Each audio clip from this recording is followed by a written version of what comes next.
Good afternoon, Guy. Want to Hello.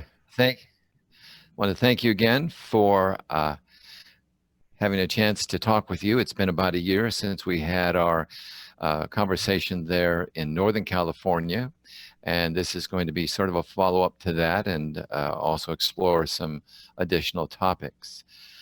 First thing, I know when we met last year, you were on the road traveling, and at that point, I think you were living in Belize.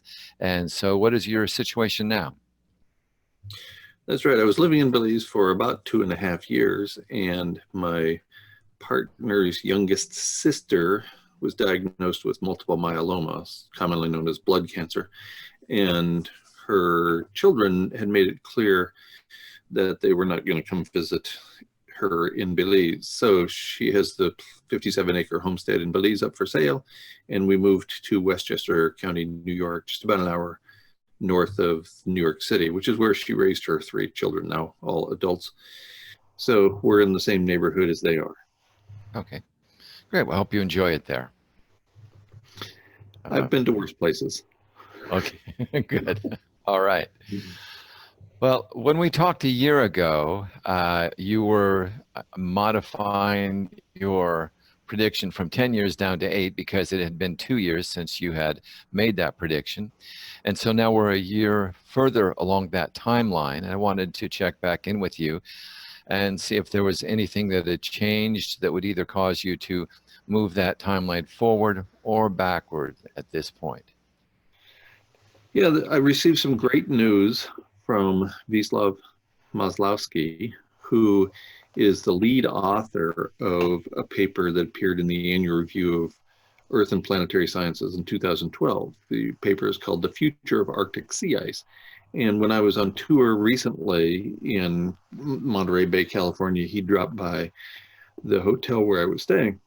And we had a conversation that was recorded for about a half an hour and posted online, in which he concluded that their projection of an ice-free Arctic in 2016, plus or minus 3 years, was not going to happen in plus or minus 2 or 3 years. I'm sorry, plus or minus 3 years. It wasn't going to happen in 2019, which is the 7th and final year that falls within that 2016 plus or minus 3 years projection. So good news, because the loss of Arctic ice almost certainly leads to a series of exacerbated self-reinforcing feedback loops that, according to the journal literature, would be virtually certain to annihilate all life on Earth. And so good news that that isn't going to happen in 2019, and he indicated that it might even be a few years off. Does that indicate that there will be humans left on the planet in 2026? That would surprise me very, very much. So I'm adhering to the timeline I proposed, I guess it's been a few years ago now. And primarily because there are so many other factors that could lead to loss of habitat for Homo sapiens here on Earth.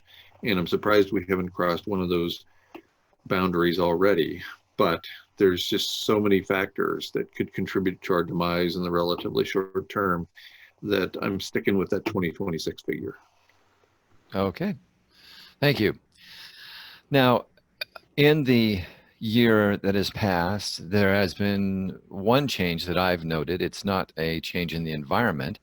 It's a change in the level of awareness on the political playing field, you might say. It seems that all of the, as of today, I think it's about 22 candidates for the presidency. All of them are strongly touting climate change, global warming as being a very big issue, some more than others. And of course, there's one non-candidate, AOC, who has proposed the Green New Deal. So I was curious as to what you might attribute the rise in awareness and this. I mean, it's been quite a surge now. It's come to the front lines, you might say, of the political landscape. Right. Well, there's at least 3 factors that make it very difficult for even politicians to ignore what's going on in the world.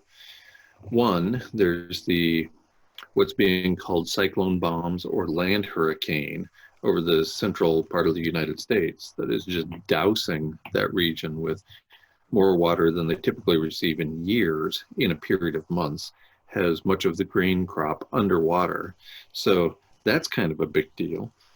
Two, there's loss of habitat for humans going on all around the globe. We have a refugee crisis on the southern border of the United States as a result of climate change. Central America is now facing an existential crisis with respect to human habitat that is forcing people to flee. It's not as if the people there want to flee. Believe me, I lived in Belize for nearly 2.5 years, and I know what a wonderful place it is. And typically is a fantastic place to grow food. But if you can't grow food, and that's what you know, and that's how you support your family, then you have to go somewhere. And so those people are trying to move north. I see. And understandably so. And the third factor, besides the so-called land hurricane and the refugee crisis, is basically everything else. I mean, it's just hard to miss these days that we're in the midst of a climate crisis, that there's report after report that comes out. One of the more recent ones is from a European group called the European Strategy and Policy Analysis System, indicating that an increase in temperature of 1.5 degrees Celsius above the 1750 baseline could be sufficient to cause human extinction. Well, we're well above that level now. We're closer to 1.8 than we are to 1.5. So claiming that could trigger extinction probably has a few people worried, and it could very well be the death by 1,000 cuts as a result of something like climate change. And I've seen, now this is not new, but there has been some very young people that have spoken up and made some very strong statements. I also understand that there are groups of students that are walking out of school in protest of the lack of effort that's being made to do anything about climate change. So those have also made the news, and of course it's absolutely. The kids are coming out and saying you didn't do anything except screw up the planet even worse than when you got it, and you continue to do that. And if you're going to cause our extinction, the least we're going to do is bring it to the attention of the public. Yes, and they have every right to do so, because their future is being stolen from them, is how I sort of envision. Absolutely. Yes. I would put it in the past tense. Their future has been stolen from them because we've triggered so many self-reinforcing feedback loops, and the loss of global dimming, which essentially accounts for the catch-22 that is abrupt climate change. So we're in this situation where if we keep going, we're going to grind the living planet into dust. And if we stop civilized activity, if we even reduce industrial activity by a significant amount, that causes us to go extinct even faster. Doomed if you do, doomed if you don't.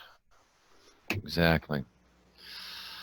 That takes us to actually, we'll skip to the next one over the message in the order that I had sent them to you, because we're actually on point to the next one. Beyond that is the message of hope and the message of a lack of hope, or you might say a message of hope being irrelevant.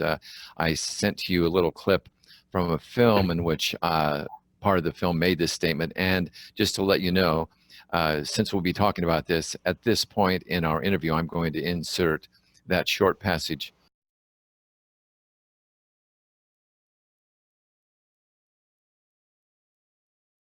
This is our problem. It seems that every talk about climate change ends with a message of hope. I feel that hope is both irrelevant and counterproductive. It invites complacency and denial. We don't need hope. We need resolve.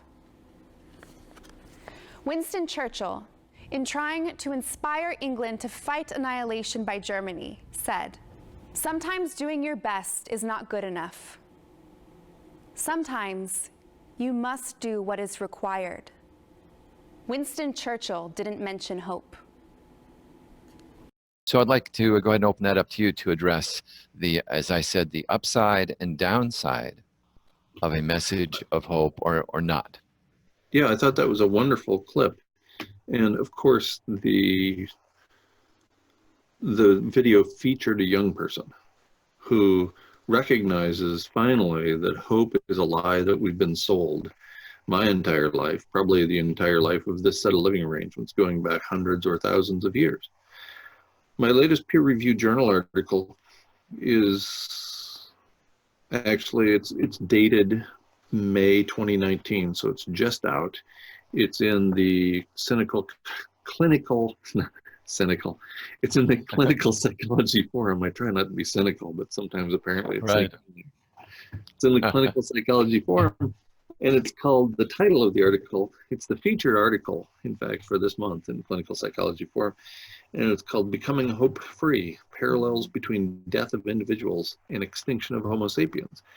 And in the paper, I point out that it wasn't that long ago, through at least the early 1970s, that medical doctors were so afflicted to the idea of promoting hope that they would actually lie to patients in the name of providing hope, of not stealing hope. So they would tell the patients that they didn't have a terminal diagnosis, that they were going to be fine. And sometimes they would tell the family, and sometimes they wouldn't. Sometimes they would lie to the family as well as to the patient. And I see the same thing happening now, some 50 years later, in which paid climate scientists, the media, the governments of the world are all unwilling to steal hope, which means they're unwilling to tell the truth about climate science. The extinction of Homo sapiens is on the very near horizon, and almost nobody is talking about it. How could that occur? Well, the loss of habitat, obviously. We are human animals. Already, the projected slow rates of climate change are outstripping the ability of vertebrates to keep up by a factor of 10,000 times. Already, climate change is occurring too rapidly for mammals to keep up. We're vertebrate mammals. So if the climate is changing, if the environment is changing so rapidly that vertebrates and mammals can't keep up, and we're in that category, then it seems to me somebody should be talking about it, should be telling everybody that we are losing habitat for our species, and the obvious consequence of that will be extinction of our species, as what happens with every other species in the history of Earth. Lose habitat, you lose the species. So I see what you're saying, and of course, correct me if I'm wrong, is that the downside of a message of hope is that it masks the truth. In my little clip, I also mentioned that it invites complacency. Would you tend to agree with that? That if you say, oh, there's hope, then people says, oh, okay, then I can go ahead and go back to what I was doing. Exactly. If somebody paints or foresees a Pollyanna future, what do people do? Nothing. Not a thing. Right. After all, had the leaders of this country during World War II told the populace of this country that it's all going to be fine, then I suspect at this point we would all be speaking German. Right. Instead of promoting hope, they promoted fear. And I'm no fan of fear, and certainly not promoting fear, but fear in that case gave us the Manhattan Project, gave people the incentive to grow food in their own yards, gave people the incentive to do things they wouldn't have otherwise done. And here we are, speaking English instead of German. So I think that not telling the full truth, when a medical doctor does that, we call it malpractice, even though medical doctors were doing it 50 years ago with the full support of the medical ethics community, by the way. And so for us to practice malpractice at this point on the climate front, on the environmental front, I think that falls into the same category. I don't think that's something that we should be doing, but I see it around me all the time. And it's not just because of the way it makes people feel. Think about hospice as an example. When Hmm. when individuals are in hospice, they tend to become fully honest.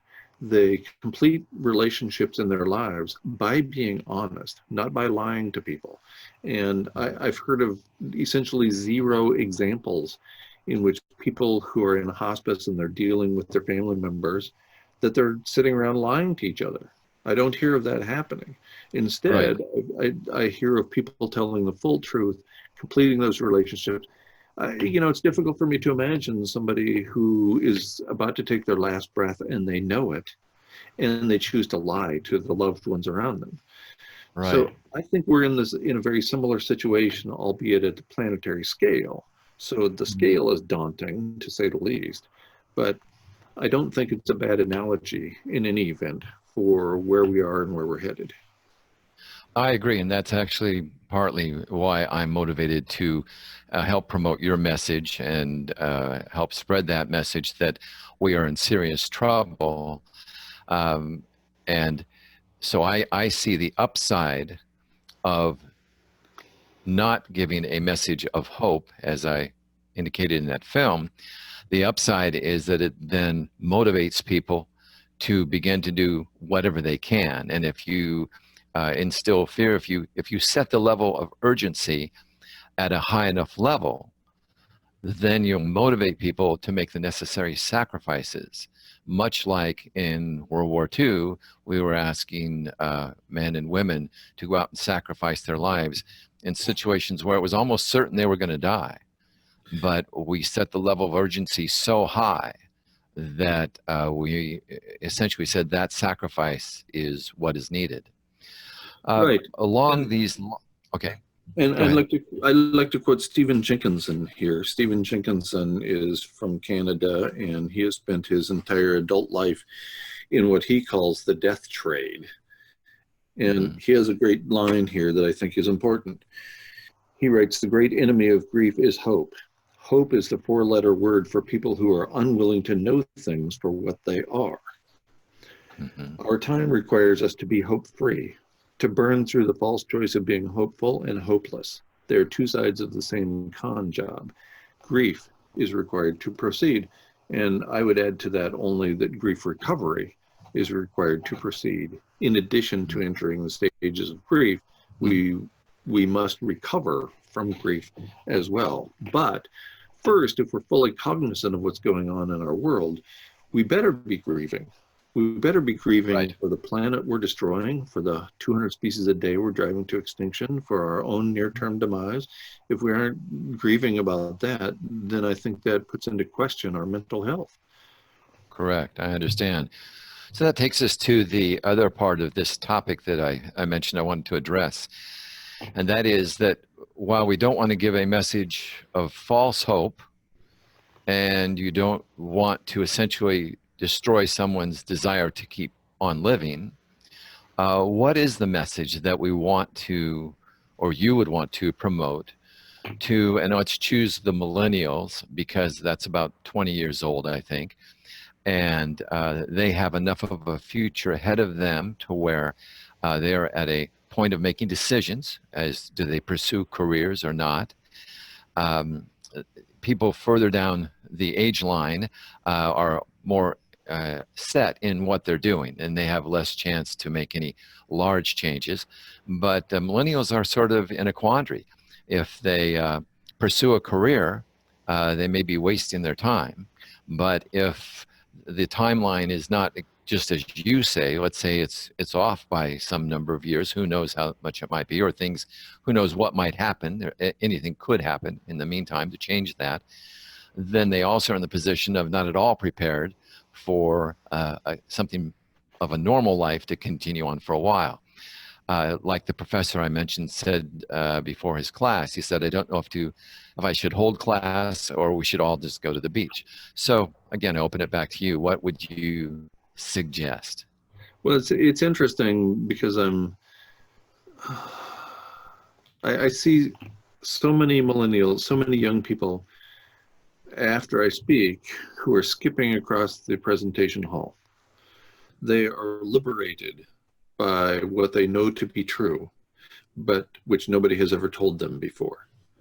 They know in their hearts, they know in their heads that something has gone terribly awry. They know they're being lied to every day in their classrooms. And so it's interesting you bring up the professor who ponders whether we should hold class and continue to tell the lies, that we have an infinite growth paradigm at work here, that Right. all is going to turn out great forever, because after all, it's done that for my life. So how could anything possibly go wrong? So the choices between that or going to the beach. But I don't think those are the two choices. I think we need to ask everybody, no matter what their age is, what do you love? I think if people will spend a little time being introspective and identifying what they love, something that we are not encouraged to do in this culture, which is being introspective. Another thing we're not encouraged to do in this culture is determine what we love. This culture tells us to jump on the treadmill and must go faster and do the same thing that everybody else has done for their entire lives. So I encourage people to identify what they love, to do that, and to do it well. I don't know what that means for you. I don't know what that means for a 20-year-old. I don't know what it means for a 32-year-old. Right. But I don't think you can go wrong with that idea. And it took me walking away from what I loved to realize I loved it, and to realize I'd made a horrible mistake. It was just over 10 years ago that I walked away from a privileged position as a university professor. Mm-hmm. And shortly thereafter, I realized I'd made a horrible mistake. I was attempting to extend my own run and that of the woman dearest to me in my life. And I didn't know about the aerosol masking effect, because very little had been published on the topic at that point. I failed to realize that the 450 some nuclear power plants around the world would melt down catastrophically in the wake of civilization's demise.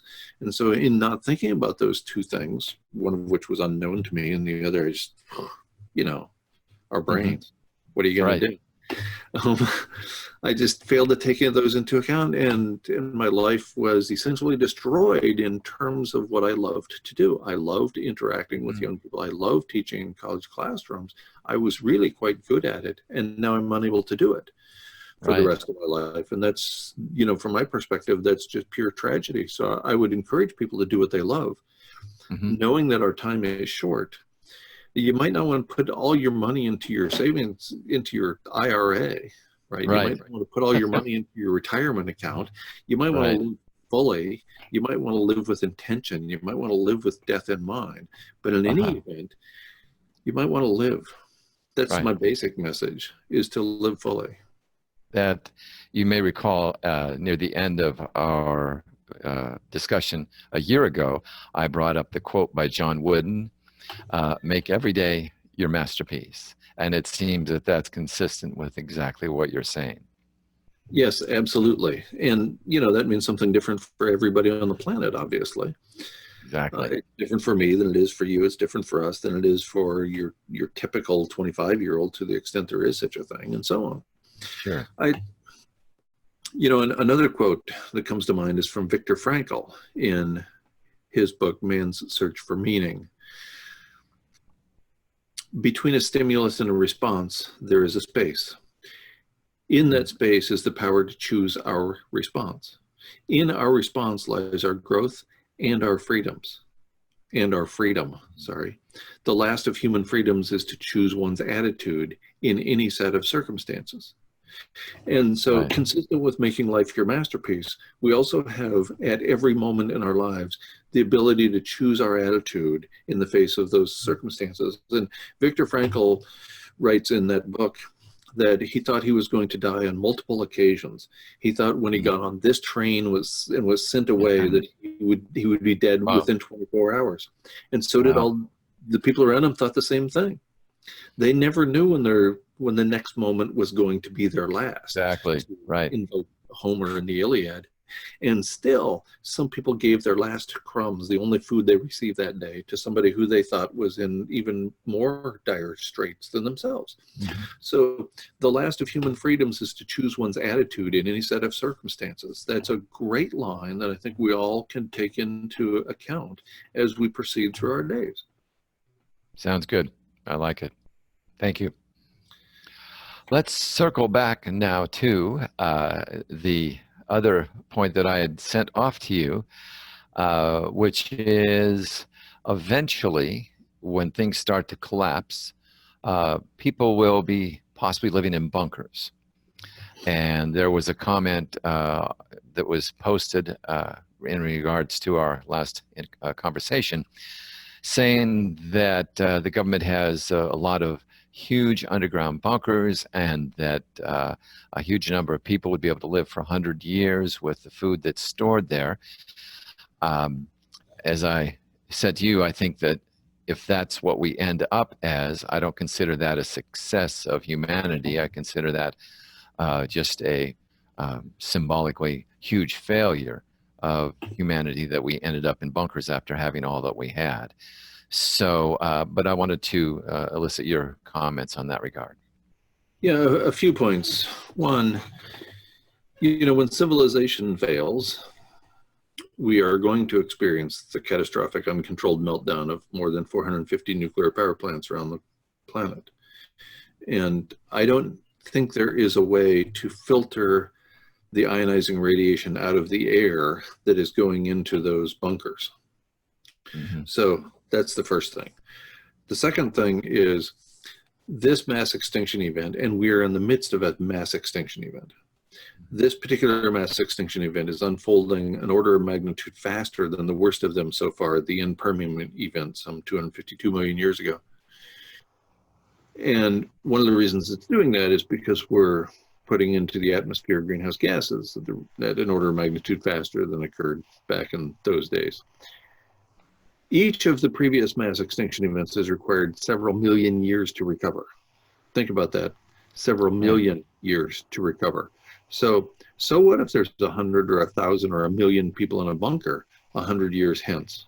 Is that living? Right. Is that even living, for one thing? And then what are you going to open the door to? You're going to come out to a dead planet for 10 million years.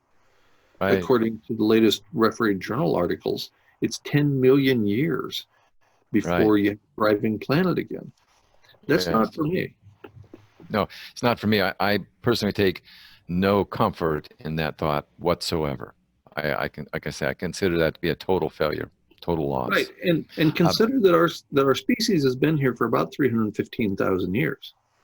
We're talking about 10 million years, 30 times the run of our species so far. So until we have a thriving planet to come out to, do you really think we're going to make it that 10 million years?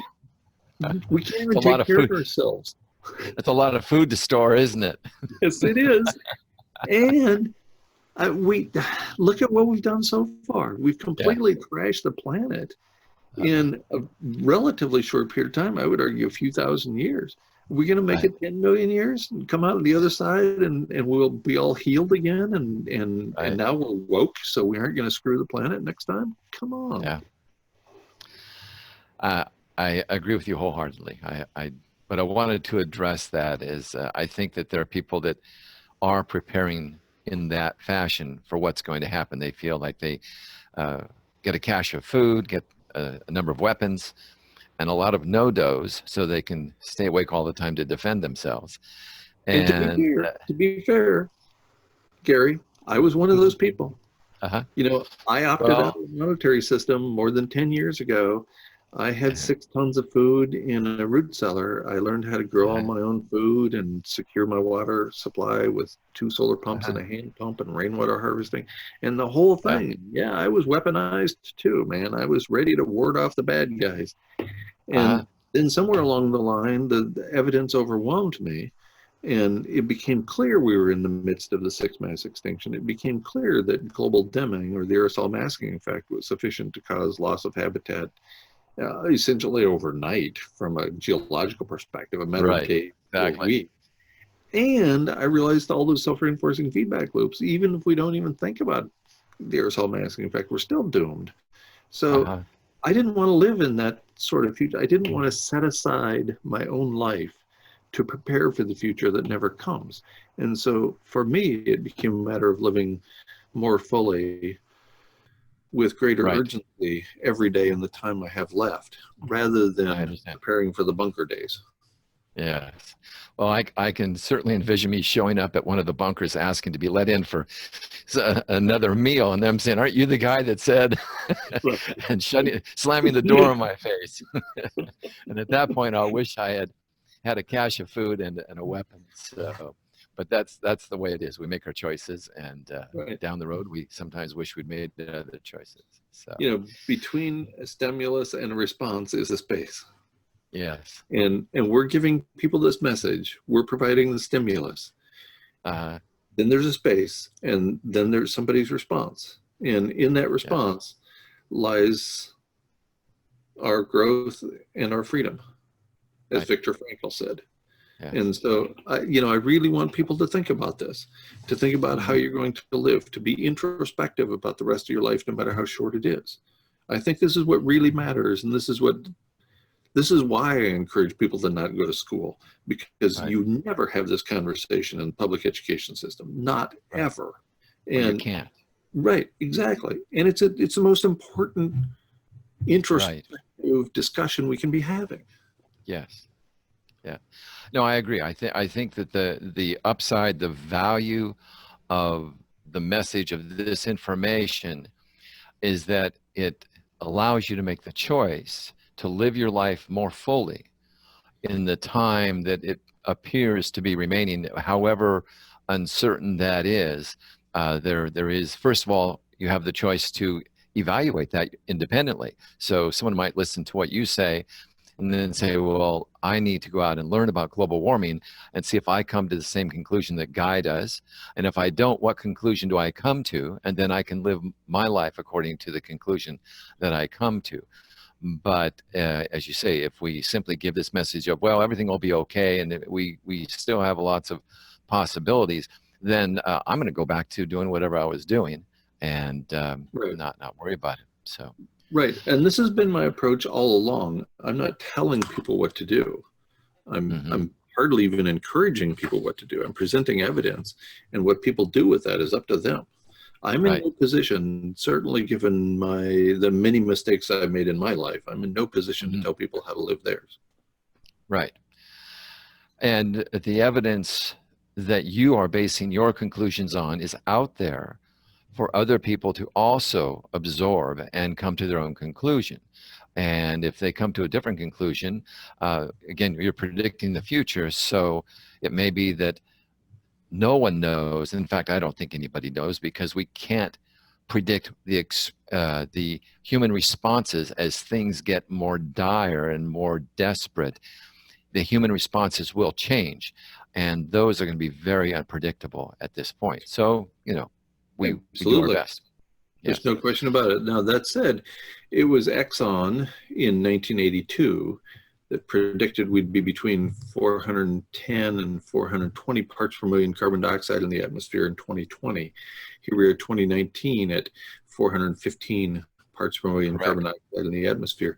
And so that's not bad. In fact, that was consistent with their rapid growth scenario. Right. The most rapid economic growth leads to the most rapid accumulation of carbon dioxide in the atmosphere. And that brings to another point that I had sent to you, was in characterizing your message, your prediction, what you are essentially predicting is simply an unfolding of the physics, or the arc of the physics that relates to the circumstances that we exist in. And if humans change their behavior, then they can change that arc possibly. But if we don't, that arc is fairly predictable. That's right. And we know now a lot more than we knew 10 years ago, even 5 years ago, about this phenomenon known as the aerosol masking effect, or global dimming, which indicates that, that indicates the catch-22, that if we keep on the current track, according to a paper by Burke et al. In Proceedings of National Academy of Sciences released December 26th of last year, we're headed for a Pliocene style climate as early as 2030. And Mhm. if we slow down or turn off the switch on Mhm. industrial activity, then we're headed towards that kind of climate even faster because of the loss of global dimming. So it looks like a particularly nasty future, but we don't know the day that any No. of this is going to happen. We cannot predict the future with that sort of certainty. Right. And as you said, we don't know the human response. Humans have Right. done incredible things in the face of seemingly Mhm. impossible odds. Right. And so And to discount the societal response to any terrible looking situation, I think would be a mistake. right. And in thinking this through, in light of what you said in both in our last interview and on other occasions, that there is this masking or dimming effect, and that if we were to stop all emissions, that we would then have essentially removed the dimming effect, and so uh, there's going to be a sort of a heat surge just from that alone. And that brought me to a thought: is that it seems like the only viable solution, and again, it's not something we have the technology to do now, is to reduce the amount of carbon dioxide and greenhouse gases in the atmosphere down to a very substantial level, down below maybe 350 to 300, because Mhm. at that point, the loss of the dimming effect would not then be catastrophic. Would you agree that if we develop the technology to bring the CO2 level back down to, let's say, between 300 and 350, that there could be a change in how this whole thing could unfold? Well, certainly that's a good idea, but I think at the same time we have to deal with the dimming, with the aerosol masking effect, because those are two different phenomena resulting from industrial activity. So Right, one of them is about the greenhouse gases, which act as a blanket to hold the heat down close to Earth.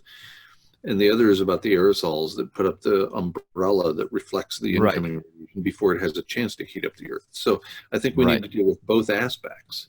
Okay. And and I haven't seen any indication that we know how to deal with either. Yes, I know that they're trying to come up with ways to remove CO2 from the atmosphere, and I think that without that, though, if we simply stop our emissions, let's say we reduce our emissions to zero, then we run into the dimming problem that you are referring to, and we haven't reduced the amount of warming because we still have the blanket there. So, Right. if Absolutely. yeah, so I've come to the conclusion that all of this emphasis upon moving to, say, a green environment that stops emissions is not a solution that will eventually work. Because No. if we could uh, reduce all emissions to zero starting tomorrow, from there out, that would not reduce the amount of CO2 that's in the atmosphere, and that would take, I understand, about 1,000 years. Is that what they say? That's right. So for the The for heating, so the heating associated with current levels of carbon dioxide in the atmosphere will persist for at least 1,000 years. That's right. Right, right. So therefore, stopping all emissions is only one small component of an overall Right. solution. But it's really not indicated out there that if we bring the emissions down to zero, that we're still in big trouble. Yes, absolutely. Yeah, We're in horrible trouble no matter how this thing plays out, as right. nearly as I can tell. So at this Yeah, point, we need not just one miracle, but a whole host of them to get through the yeah. bottleneck. Well, that brings me to the last little throwaway. I said the throwaway hypothetical. You may recall that at the bottom of my page there. I said, what if we made Guy McPherson king of the world, and you could do whatever it took, and the sole charge for you in your sole obligation that you were charged with was to make every possible effort to reduce or turn this around. Is there anything you might offer besides, well, no, anything you might offer? I'll just leave it open Sure, to that. sure. So the question reminds me of my college roommate at Idaho State University roughly 1,000 years ago. His name was Dusty Tenney. I can't believe I remember that because I haven't seen him since then. It's probably 1980. And he used to go around asking people, do you want to be king for a day? And of course, everybody said yes. Everybody wants to be king for a day. And he said, that's great. The king always buys lunch. I just got suckered into buying Dusty Tenney lunch. That didn't work out like I thought it would. It didn't work out too well. No. So I'm thinking if you make me king for the day or king of the universe for a day, that might even go more badly. Yes. You know, I think what we have the ability and the obligation to do at this point is to be completely honest with where we're at. Okay. I would like to invoke a series of miracles. In fact, I was approached by a Harvard engineer within the last week or so about getting together a bunch of the people who have looked at the whole picture that is climate change, bring them together for a day or 2 days or whatever, and have this conversation and ask a question, what could we possibly do at this point? And so I gave him a few names, and it looks like he's going to bring that together. So I'm a huge fan of coming up with solutions that I think at this point do not exist. What would I do if today I were named King of the Day and all I had to do was save the human species? No. I would immediately require all of the bright engineers that could possibly be identified to come together and figure out how to deal with the aerosol masking effect, period. That is, in my mind, the most important aspect of climate change that we have ever faced. So that is the really, really, really, really big deal that most people are ignoring. So I don't know how to deal with it myself, but surely there's some smart people out there. I hear about them all the time. And it's not a matter of money, because I'm pretty sure that we could come up with the money if the difference between throwing money at something and not throwing money at something was maintaining habitat for humans and not, then I'm pretty sure we'd make the Manhattan Project look like a small scale event. Right. And by the way, we're willing to make you king for more than just a day. I was positing that you might be king for a month or whatever it took. Because I'm thinking this will take me at least a weekend. Yeah, I think it'll take a long weekend. I'd want to start Memorial Day weekend so you'd have a full 3 days to solve this. But that actually was what I was looking for is if, in a sense, you were charged with trying to solve this, and to me, that would be the logical thing to do, is to bring the engineers, the whole world's effort scientifically to try and come up with a solution for this and put everything else in a second or third or less priority position. Yeah, absolutely. World peace means nothing if there's no people to worry about world peace. Social justice becomes meaningless if there's no society. So this is the biggest collaborative endeavor in the history of our species. It will require 7.7 billion people. Yep, I agree. Well, thank you very much. I appreciate your conversation, input, and views. Anything else you'd like to add at closing here, or? No, thank you, Gary. This has been a very, very useful and provocative conversation, at least from my perspective. So thank you very much. Well, thank you as well. It has been for me too. Look forward to talking with you again, hopefully within another year. Likewise, thanks. All right, take care.